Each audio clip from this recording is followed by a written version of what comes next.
intención de estos minutos para comentar algunos aspectos de los tratamientos de fertilización asistida es tratar de aclarar, en la medida de nuestras posibilidades, cuándo se justifica, como parte del tratamiento de una fertilización in vitro en una pareja de consulta por esterilidad, apelar a técnicas que permitan hacer diagnóstico del sexo del embrión antes de la transferencia embrionaria.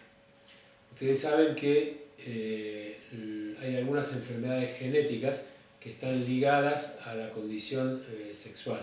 Hay algunas enfermedades genéticas que son más prevalentes en los varones y hay otras enfermedades genéticas que son más prevalentes en las mujeres. Hay otras enfermedades que son clínicamente evaluables en alguno de los dos sexos y otras enfermedades que son parte de la carga genética y sin traducción clínica, o sea, hay varones o mujeres que portan carga genética para alguna enfermedad.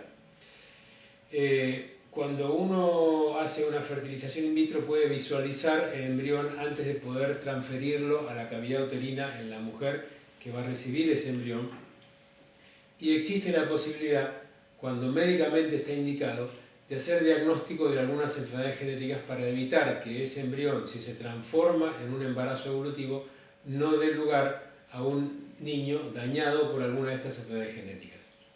Como les decía recién, hay algunas enfermedades genéticas que están vinculadas directamente al género masculino o al género femenino. Entonces, el embrión, cuando tiene 3 o 4 días de evolución en el laboratorio, se lo puede biopsiar, o sea, sacar una o dos células de ese embrión y hacer lo que se llama un cariotipo de ese embrión. El cariotipo del embrión permite hacer un conteo de los cromosomas. Y ese conteo es igual para todas las células del embrión y va a ser igual para todas las células del organismo en el caso de que ese embrión se transforme en un recién nacido. Entonces, cuando uno biopsia el embrión, lo que hace es un mapa cromosómico. Se cuentan los cromosomas y se ordenan numéricamente.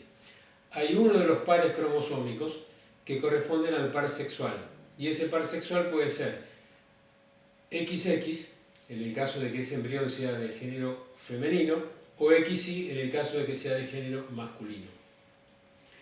Además de hacer un cariotipo y contar los cromosomas y decidir si ese embrión es un embrión genéticamente sano, uno, como parte de esa información, ineludiblemente tiene que llegar al diagnóstico del sexado. Ineludiblemente, cuando se hace un cariotipo, uno sabe si ese producto es femenino o es masculino. Entonces, allí es donde se utiliza el criterio de seleccionar el embrión femenino o el embrión masculino cuando uno quiere evitar la aparición en un recién nacido de una enfermedad genética ligada al sexo. Uno de los ejemplos más frecuentes es la hemofilia. La hemofilia la padecen los hombres, pero la portan las mujeres. Entonces, esa es una indicación de un sexado para evitar que nazca un niño dañado con enfermedad de hemofilia, que en el varón es clínicamente diagnosticable y la sufren.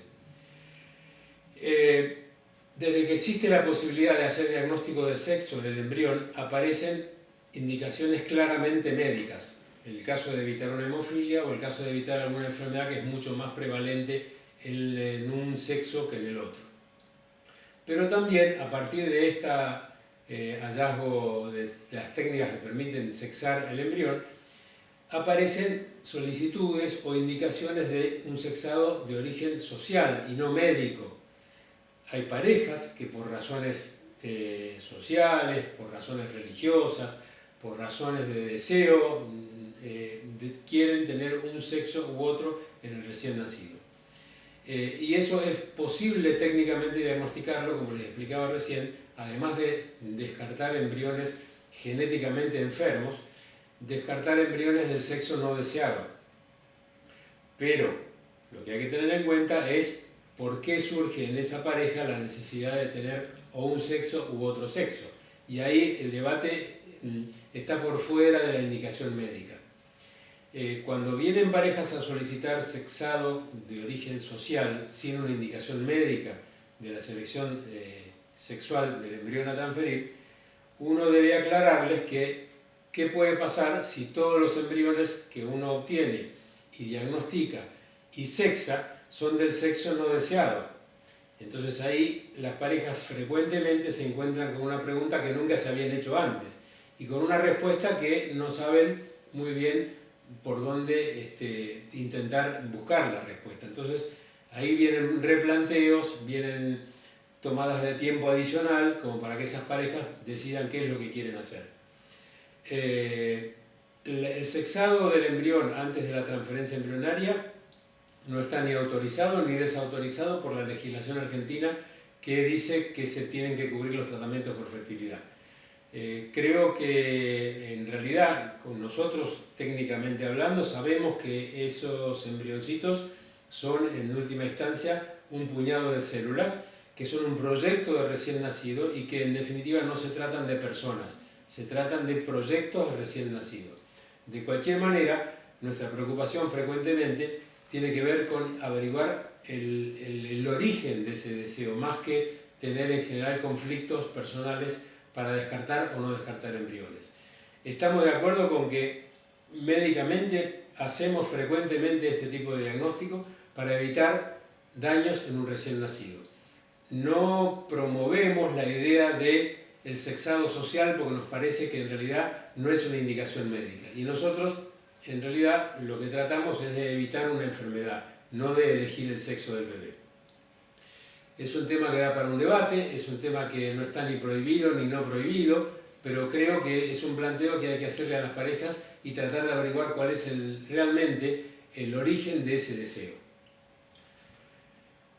Creo que estos conceptos dan como para seguir hablando y para discutir mano a mano con las parejas que lo quieran hacer, pero quiero aclarar que esa indicación es eminentemente médica y no social, la del sexado del embrión antes de la transferencia.